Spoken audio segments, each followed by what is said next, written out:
Hello, I'm Al Holtham. I'm going to show you the superb SP6000 plunge cut saw from MAKITA. This has some really neat features that allow you to make clean and precise cuts in a wide variety of different materials. You can obviously use it freehand, but it becomes even more versatile if you team it with a guide rail system. With the SP6000 you get flexibility and performance. So let's take a closer look.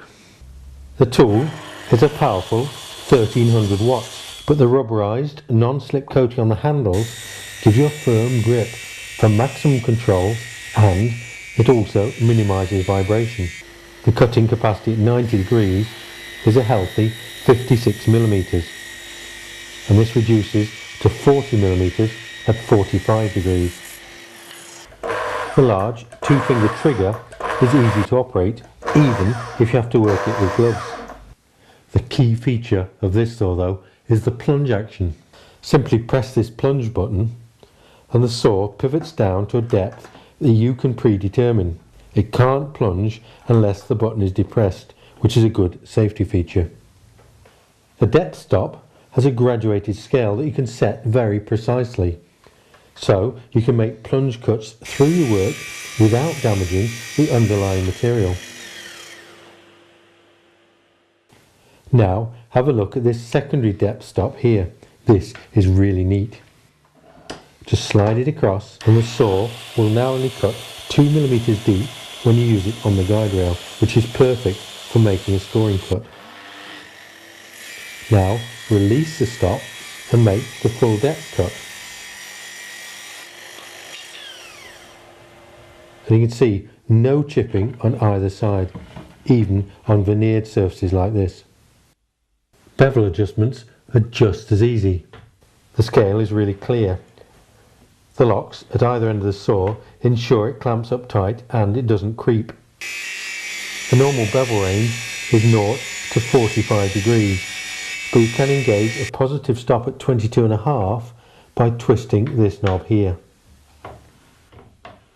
If you need to overcut the angles a fraction for a really tight joint, slide this button over and you can then tilt the saw a further 3 degrees up to 48 degrees. If you need to tilt to the left a fraction, push these latches in to allow you to get -1 degree. These latches also ensure you can zero the saw back positively to the 0 degree position. Just listen to that. The blade is 165 millimeters in diameter, and the one supplied with the saw has 48 teeth to give a fine cut in most materials. Of course, you can fit different blades for finer cuts in timber, or specialised blades for cuts in materials like corian or even non-ferrous metals like aluminium. The good thing about this saw is the blades are very easy to change. I'll show you. Start by making sure the saw is unplugged.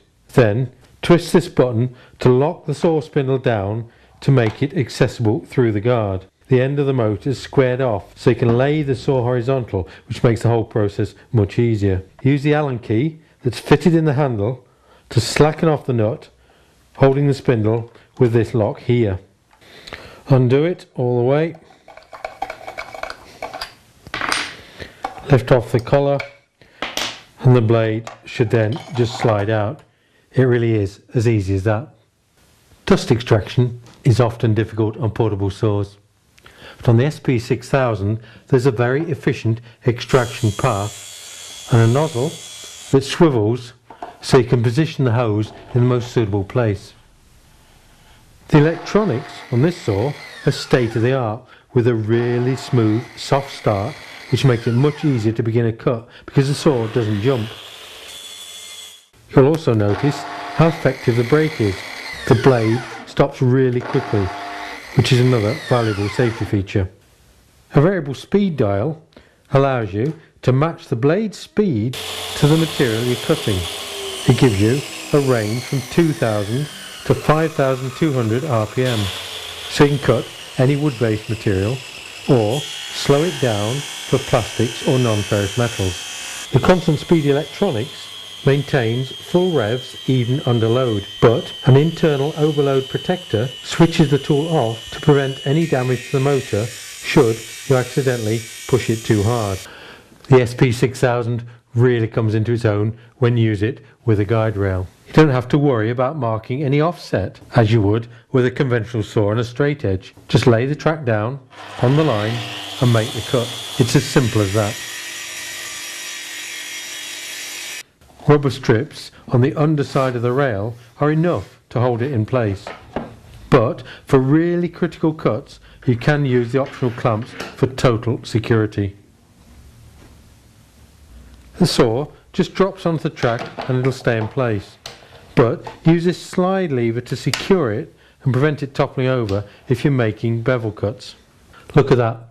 It's not going to fall off the guide rail, which is a problem you often get with many of the competing saws. The saw slides smoothly and easily, but you can adjust the resistance if you want it a bit tighter with these two dials. This is sometimes useful when you're cutting thin material. What is really clever is that the precision bevel cutting system ensures that the cutting line always remains in the same position regardless of the bevel angle. So it'll save you time and it makes setup so much easier. For internal cuts, you can just plunge the saw into the work anywhere. It doesn't have to start at an edge. For an accurate start, line up the indicator on the rear of the blade guard with the start of the cut. Plunge into maximum depth and cut along the line until the indicator mark lines up with the stop point, but do allow the saw to stop before removing it from the cut. The slim blade guard allows you to cut within 18mm of the edge, so you can get really close to wall for cutting floorboards, for instance. Guide rails are available in two different lengths, 1.4 and 3 meters.